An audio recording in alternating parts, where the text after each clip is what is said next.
তাকওয়ার ব্যাপারে কোরআন হাদিসে অনেক বিস্তারিত ঘটনা উল্লেখ রয়েছে। আলহামদুলিল্লাহ। ভাই কেমন হয় এই মুহূর্তে কেউ স্মরণ করতেছে? তাই নাকি? আচ্ছা, তোমার কেন মনে হলো যে আমাকে কেউ স্মরণ করতেছে? এই, তুমি কি গায়েবের খবর টবর জানো নাকি? আরে না, আমি কেন গায়েবের খবর জানবো? গায়েবের খবর জাননেওয়ালা তো শুধু একমাত্র আল্লাহ তাআলা। তাহলে তুমি কিসের উপর বিশ্বাস করে বললে যে আমাকে এখন এই মুহূর্তে কেউ স্মরণ করতেছে? আরে বুঝলেন না, ওই যে হাঁচি দিছিলেন, কেননা হাঁচি আসার অর্থই হলো আপনাকে এখন এই মুহূর্তে কেউ স্মরণ করতেছে। ও আচ্ছা, এই কথা। হাঁচি আসলে তাকে কেউ স্মরণ করতেছে, এটা কি কোরআন হাদিসে আছে?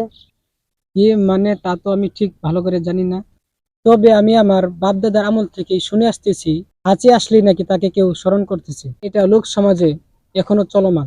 শোনো, হাঁচি এলো মানে কেউ তাকে স্মরণ করেছে, বা খাবার খাওয়ার সময় গলায় কিছু আটকে গেলে এবং জিহ্বায় কামড় লাগলে বলা হয় যে কেউ তাকে স্মরণ করতেছে। বাস্তবে এটি একটি ভিত্তিহীন কথা। হাঁচি আসা ও গলায় খাবার আটকে যাওয়ার সাথে কারো স্মরণ করার কোনো সম্পর্ক নেই। অতএব এই ধরনের ভিত্তিহীন কথা না বলা উচিত। আরেকটি ভুল কথা, হাত চুলকালে নাকি টাকা আসে। কারো হাত বা হাতের তালু চুলকালে বলা হয় যে তার হাতে টাকা বা অর্থকড়ি আসবে। বাস্তবে এটিও একটি ভিত্তিহীন কথা। হাত বা হাতের তালু চুলকানোর সাথে টাকা পয়সা আসা যাওয়ার কোনো সম্পর্ক নেই। অতএব এই ধরনের অবাস্তব ও অযৌক্তিক কথা পরিহার করা উচিত। আর হাঁচি আসলে হাঁচি দাতার বলতে হয় আলহামদুলিল্লাহ, এবং সেই ব্যক্তির হাঁচির জবাবে বলতে হয় ইয়ারহামুকাল্লাহ, এবং আবারও হাঁচি দাতার বলতে হয় ইয়াহদিকুমুল্লাহ।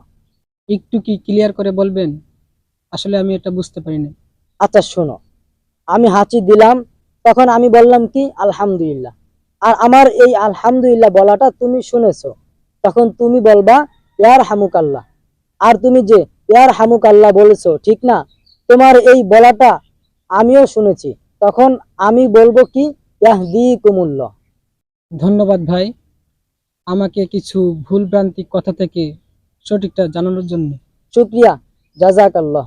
আচ্ছা ঠিক আছে, তাহলে আরেকটি হাদিস শোনো। জি পড়ুন।